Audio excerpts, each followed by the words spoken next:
se në zgjedhjet e kalume, mirë po e thamë, në mëngjesi është pak i vështirë për neve, edhe gjithmonë kemi dalje të vogla, kurse pas dita fillon e dalja e madhe dhe njerëzit fillojnë në vend votime. Aq më shumë kur ky proces zgjedhor po zhvillohet në një stin tjetër nga ajo që ne deri tani e kemi pasur zakonisht në stin të ftohta. Tani jemi pothuaj në prag të verës dhe kjo do të jetë diçka e re për ne. Kur po i përmendim këto kanalet e komunikimit në fushatën zgjedhore, u tha që ata që kanë arritur të përvetsojnë kanalet e komunikimit në rrjetet sociale, sigurisht që do t'jenë më në favor. Apo din partit politike ta shfrytëzojnë këtë mënyrë të komunikimit? Si e vlerësoni ju nga këndvështrimi juaj profesional? Realisht unë kam një kritik për 5 zgjedhjet e fundit për krejt partit. Kritika është që partit politike duhet me komuniku me votuesin edhe në kohë kur nuk ka zgjedhje.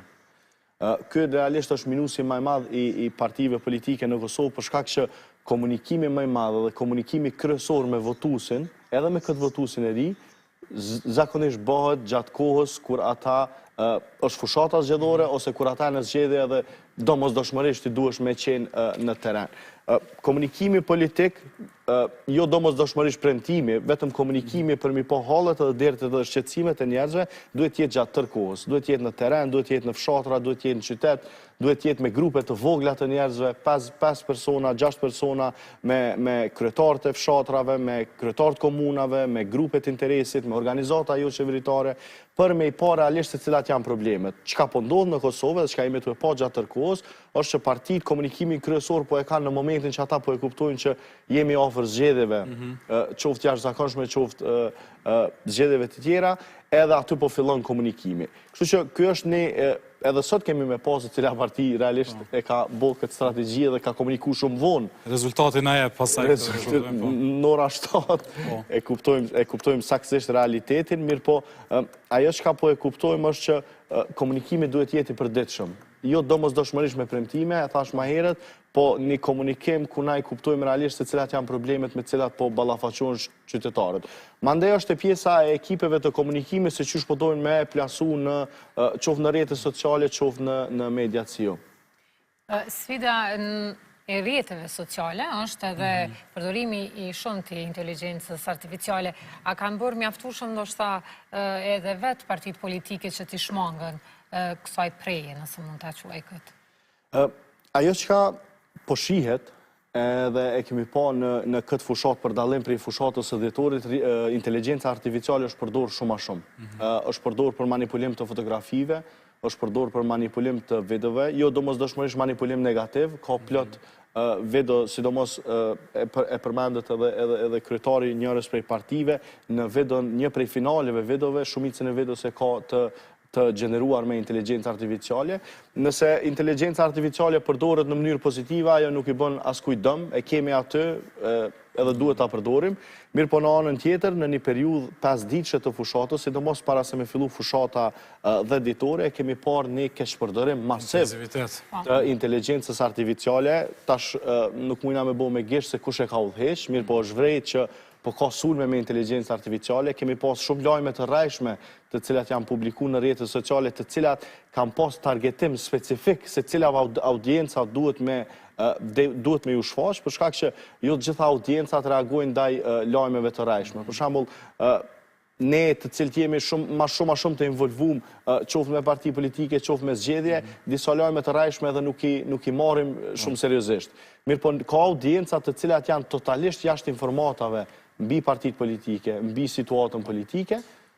Të ndalim e vetëm pakës ta ndjekim deklarimin e Zotit Hamza.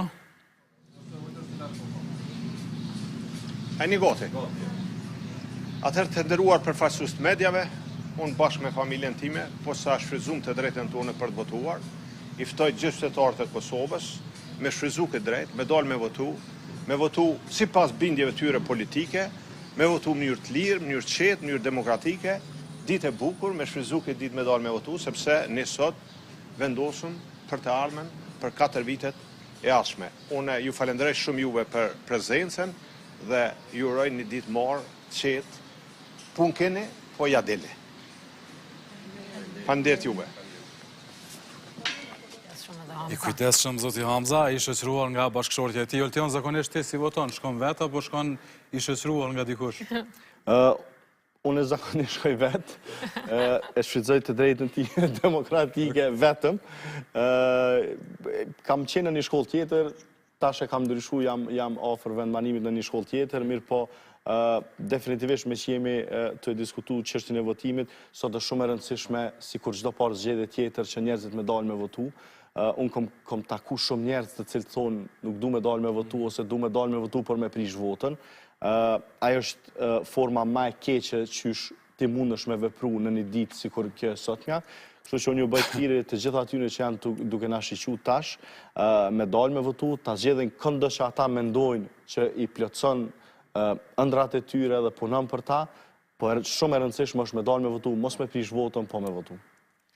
Edhe kur jemi tek pjesa, e përmende edhe ju vetë që i keni ndryshuar dhe vend votimin, KQZ-s t'ja jepim një rend, ashtë se partitë politike e i patëm, për të folëm, qasim për KQZ-n.